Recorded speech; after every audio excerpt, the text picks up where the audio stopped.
Bom, pessoal, no vídeo de hoje nós iremos abordar o conceito do máximo de divisão comum, né, famoso MDC. Tá? Então a gente vai começar aqui, primeiro conceituando, né? Então a gente vai ter aqui a seguinte definição. Dados A e B inteiros, né? Nesse caso não pode ser igual a zero. O máximo de divisão comum de A e B, né, eu vou chamar dessa forma aqui, tá? Pode ser escrito dessa forma ou dessa forma aqui, apenas com parênteses, mas eu vou preferir usar essa primeira, tá? Então, o MDC de A e B vai ser o maior D, né?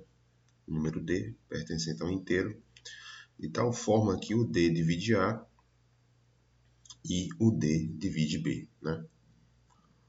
Então, agora a gente vai falar sobre o teorema de Bezout, né, que diz o seguinte: se esse número, né, D, que eu chamei de MDC de A e B, ele existe, então também existe M0 e N0 também inteiros, tais que o D pode ser escrito como sendo M0 vezes A mais N0 vezes B.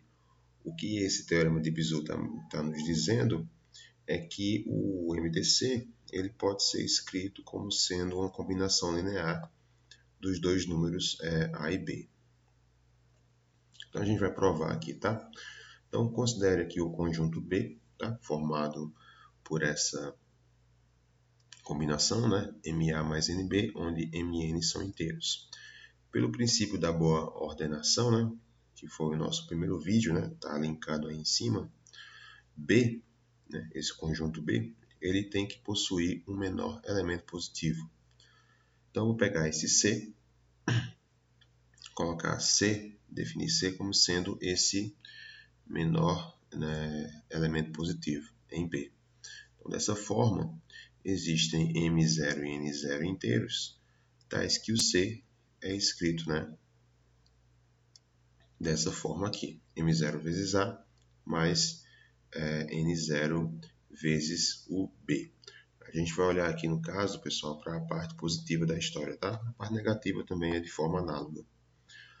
Bom, então a gente vai mostrar, né, que o C divide A e o C divide B.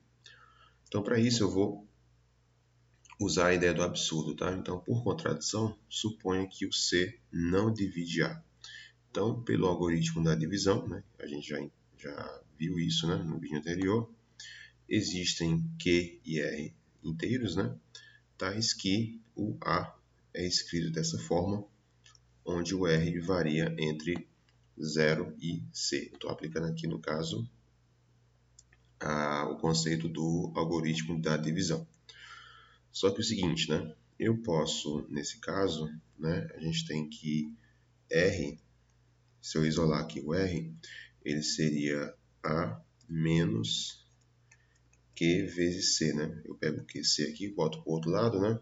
Fica negativo. Então, o R seria o A menos Q, que multiplica C. Mas quem é o C? O C é essa expressão aqui em cima, né?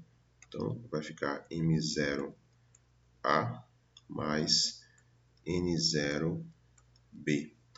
Só que é o seguinte, né? Eu vou ter então que o R vai ser A menos, que no caso eu vou distribuir, né? Então eu vou ter menos Q M0A, menos Q com N0B fica menos Q N0B. De tal forma que eu posso, nesse caso aqui, ó, nesses dois primeiros membros aqui, ó, essas duas parcelas, né? No caso, eu posso colocar o A em evidência. Então fica A que multiplica. Se eu retirar aqui o A aqui, fica 1, menos. Se eu retirar o A aqui, vai ficar Q M0, né? Mais, que no caso eu vou só colocar, retirar o B da história aqui, tá? Então vai ficar B que multiplica menos Q N0. E, pessoal, no caso aqui, eu consegui mostrar então que esse R pode ser escrito também como sendo uma combinação linear né? A vezes 1 menos que M0 mais B vezes menos que N0. Ou seja, ele também pertence ao conjunto B, né? Eu consegui escrever como sendo uma combinação linear, né? Só que isso aqui é um absurdo. Isso é absurdo.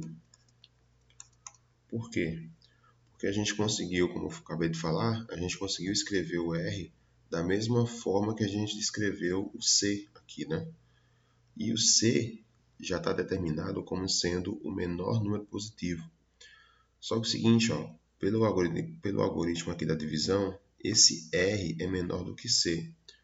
Aí não tem como, né? Isso não pode, porque o R, na verdade, o C, ele já é o menor de todos. Então não pode existir um outro termo menor do que ele.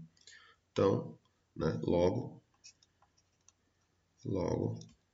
C divide A. O C divide B, né, vai ser de forma análoga, tá? Então fica aí como um exercício, beleza? Vamos aqui dando prosseguimento. Bom, aí é o seguinte, só continuando aqui mais, né, a ideia do MDC. Então, como o D divide A e o D divide B, usando a definição de divisibilidade, né, existem K1 e K2 pertencentes ao inteiro, né, tal que o A é escrito dessa forma, né, K1 vezes D, e o B é escrito dessa outra forma aqui, K2 vezes D. Então, pegando o termo C, né, a gente tinha colocado aqui o C é M0A mais N0B, então eu vou só substituir aqui, né? M0 vezes o A, mas quem é o A? É K1D, mais o N0B, no caso quem é o B? K2D. Então aqui no caso eu vou colocar o termo comum em evidência, que é o D. Então a gente vai ter M0K1 mais N0K2 que multiplica D. Só que é o seguinte, isso aqui é tudo em igualdade, né? Então a gente tem que C é igual a M0K1 mais N0K2 que multiplica D. E o que isso implica então? Isso implica dizer que o D divide C, que é isso daqui, né? Logo, onde o D é menor ou igual do que C, já que os dois são positivos, né?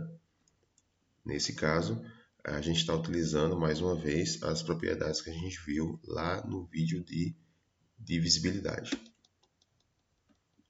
Aí é o seguinte, vamos para mais um teorema aqui. Então, colocando aqui o D como sendo o MDC de A e B, e o C sendo um número positivo, tal que o C divide A e o C divide B, então, automaticamente, o C divide D, né? Ou seja, o que esse teorema está dizendo, né? Ele está dizendo que qualquer divisor comum de A e de B também vai dividir o MDC de A e de B. Mais uma vez, qualquer divisor comum de A e de B também vai dividir o MDC de A e de B, tá? Então a prova aqui é o seguinte, né? A gente vai então pegar o conceito, né? D é o MDC de A e B. A gente vai usar o teorema de Bezout. Então, pelo teorema de Bezout, existem M0 e N0 inteiros, tais que o D pode ser escrito como sendo essa combinação linear aqui, né? Se o C é maior que zero, por hipótese aqui, né, teorema, então é tal que o C divide A e o C divide B.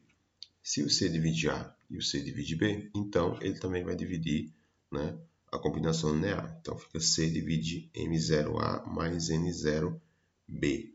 Mas quem é M0A e N0B, né? É o D, é o próprio D aqui, né? Logo, o C divide D. Bom, então é isso, pessoal.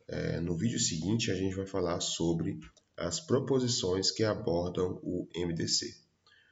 Dúvidas, entre em contato. Obrigado e até a próxima.